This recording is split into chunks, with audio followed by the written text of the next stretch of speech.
Bismillahirrahmanirrahim. Assalamualaikum warahmatullahi wabarakatuh. Alhamdulillah. Alhamdulillahillazi arsala rasulahu Muhammadin ila kafatal linnas wa anzala ma'ahul kitab liyufarriqa bainal haqqi bil batil wa baina ma'ruf wa munkar wa hadana ila siratal mustaqim. Asyhadu an la ilaha illallah wahdahu la syarika lah wa asyhadu anna Muhammadan abduhu wa rasuluhu la nabiyya ba'da. Allahumma shalli wa sallim ala sayyidina Muhammad wa ala ali sayyidina Muhammad amma ba'du. Pada kesempatan kali ini kita akan membahas bagaimana hukum leasing di dalam pandangan syariat Islam. Sebagaimana kita ketahui bahwa transaksi di leasing dewasa ini sangat banyak terjadi, terutama di tengah-tengah kaum muslimin. Sebelum kemudian kita mengambil transaksi atau mengambil kendaraan di leasing, ada baiknya sebagai seorang muslim kita mengetahui bagaimana pandangan syariat Islam terkait transaksi di leasing ini. Sebelum kita membahas hukumnya, kita akan membahas dulu terkait dengan fakta-fakta yang ada di leasing. Fakta yang ada di leasing itu yang pertama, konsumen atau pihak pembeli itu datang ke leasing dengan tujuan membeli kendaraan bermotor dengan cara kredit. Maka setelah itu kemudian kendaraan dipilihkan, kemudian dilakukanlah akad jual beli motor secara kredit dengan jangka waktu tertentu, dengan nominal tertentu dan aturan-aturan tertentu. Nah, kalau kemudian kita memahami atau mendalami bagaimana transaksi di leasing ini, sebenarnya transaksi di leasing itu bukan transaksi jual beli. Kita kembali kepada asal kata, sebenarnya leasing itu ya, di dalam bahasa Inggris artinya adalah sewa menyewa, bukan jual beli. Maka secara bahasa saja sebenarnya ketika kita datang ke leasing itu untuk membeli motor secara kredit itu sudah salah, karena leasing itu sendiri adalah sewa menyewa. Nah, maka di situ ada dua pihak, ada lessor, pihak yang kemudian menyewa, dan ada lessee, perusahaan yang melakukan penyewaan. Nah, cuman di Indonesia leasing ini biasanya melayani transaksi kredit kendaraan bermotor. Nah, kalau kita memperhatikan akad yang terjadi di leasing itu, sebenarnya akad yang terjadi di leasing bukan akad jual beli, tetapi yang dikenal dengan sewa beli. Jadi sebenarnya dalam ketika kita membeli motor secara kredit atau mobil secara kredit di leasing itu kita tidak membeli, tetapi akad yang dilakukan adalah dua, akad sewa beli. Sewa di awal, beli di akhir. Bagaimana maksudnya? Maksudnya kita menyewa kendaraan itu di awal, ketika nanti sudah lunas baru kemudian kendaraan itu dijual kepada kita dan baru sah menjadi milik kita. Inilah kebatilan akad di leasing itu, ya. Kenapa? Karena di leasing itu sebenarnya terjadi multi akad yang dilarang di dalam Islam. Jadi di leasing itu terjadi akad jual beli dan sewa menyewa dalam satu kali transaksi. Padahal multi akad di dalam Islam itu dilarang Nabi SAW. Sebagaimana misal dijelaskan di dalam hadisnya, nah Rasulullah SAW an safqataini fi safqatin wahidah. Nah, Rasulullah SAW melarang ada dua kesepakatan di dalam satu transaksi atau di dalam satu kesepakatan.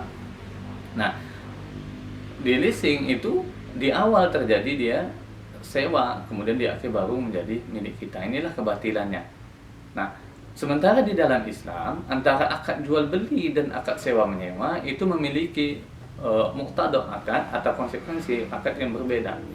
Jika sewa itu tidak kemudian diikuti dengan perpindahan kepemilikan, tapi hanya perpindahan manfaat dari pihak yang menyewakan kepada pihak yang menyewa. Sementara jual beli itu konsekuensi akadnya atau muqtadah akadnya itu adalah berpindahnya kepemilikan. Nah, ini betapa kacaunya akad multi akad yang terjadi di leasing, ya. Sehingga kalau kemudian kita dalami lagi, ini membuat sebenarnya kita bingung. Sebenarnya barang ini atau motor yang kita kreditkan itu milik siapa sebenarnya? Ya, kalau dikatakan kita membeli kepada leasing tidak kemudian menganggap kita membeli, tapi menyewa. Karena ketika kemudian kita katakan ketika terjadi misal gagal bayar kendaraan yang kita beli itu, maka pihak leasing kemudian langsung menarik kendaraan yang kita beli. Kemudian dikatakan kepada kita bahwa kendaraan ini bukan milik pembeli tetapi milik leasing. Nanti ketika sudah lunas baru menjadi milik leasing. Padahal di dalam akad jual beli, ketika sempurna akad jual beli itu dilakukan, maka kepemilikan terhadap barang itu berpindah. Tapi di leasing tidak. Ya, ini membuktikan kebatilan dari akadnya. Nah, sekarang anggap kalau kemudian itu disewa. Anggap kemudian kita datang ke leasing menyewa motor, bukan membeli. Maka di dalam hukum sewa menyewa, maka sebenarnya motor itu bukan milik kita, milik leasing. Tapi kita hanya menyewa menggunakan kendaraan itu. Nah, sekarang pertanyaannya, kalau betul kita menyewa di leasing, apakah nanti ketika jatuh tempo untuk membayar pajaknya, siapa yang membayar pajaknya? Kita ataukah leasing? Pasti kita yang membayarnya, padahal kita kemudian hanya menyewanya. Kalau misalnya terjadi rusak dengan kendaraan bermotor itu, siapa yang memperbaikinya? Kita selaku pihak yang menyewa. Padahal di dalam hukum sewa menyewa di dalam Islam, ketika terjadi kerusakan terhadap barang yang disewa, itu kemudian menjadi tanggung jawab pihak yang menyewa. Sama misal ketika terjadi kita mengontrak rumah atau menyewa rumah, ketika atapnya bocor, maka itu kemudian yang memperbaiki pihak yang memiliki rumah. Karena kita di sana posisinya hanya memanfaatkan manfaat dari benda tersebut. Nah, inilah kebatilan di dalam akad leasing. Dikatakan sewa, tapi kemudian kita dibebankan untuk membayar pajak, memperbaiki motor, ya, ketika rusak, mengganti oli dan segala macamnya. Nah, maka dikatakan sewa, dia tidak sewa. Kenapa? Karena ketika terjadi hal-hal tadi, kita yang dibebankan. Tapi kalau kita dikatakan membeli motor di leasing secara kredit, juga bukan membeli. Buktinya ketika kemudian nasabah atau pelanggan atau pembeli itu gagal membayar, maka motor itu ditarik. Dan uang cicilan yang sudah kemudian kita bayarkan selama ini, misal anggap motor ini kita cicil dalam waktu 3 tahun. 2 tahun kita sudah cicil. Ternyata di tahun ketiga kita tidak mampu membayarnya, maka motor ditarik. Dengan alasan motor ini milik leasing. Karena belum lunas, maka masih tetap menjadi milik leasing. Dan cicilan yang kita bayarkan tadi hilang, dianggap tidak ada. Maka hakikatnya di sini berarti kita selama ini tidak membeli tapi menyewa. Tapi kalau dikatakan menyewa, kemudian semua hak terhadap perawatan kendaraan itu dibebankan kepada kita. Nah, ini kebatilan yang ada di dalam multi akad. Sehingga sebenarnya multi akad ini membuat bingung sebenarnya, ya, apakah membeli atau menyewa. Nah, sehingga multi akad ini di dalam Islam diharamkan berdasarkan larangan dari Nabi SAW. Jadi masalah pertama di leasing itu transaksi jual beli atau sewa menyewa yang ada di leasing dengan skema sewa beli, ini adalah transaksi yang batil, tidak sesuai dengan syariat Islam, maka hukumnya adalah haram. Nah, yang kedua, transaksi di leasing itu juga mengandung unsur riba. Ketika kemudian pembeli itu tidak mampu membayar atau terlambat membayar cicilan dari kendaraan yang dia beli, maka pihak leasing kemudian menambahkan bunga atau denda dalam pembelian kendaraan tadi. Maka ini menjadi riba. Kenapa? Karena harga kemudian berubah dengan adanya denda. Dan denda atas keterlambatan itu dianggap sebagai riba karena berakibat pada berubahnya harga dari kendaraan yang bermotor. Dan riba juga diharamkan di dalam Islam.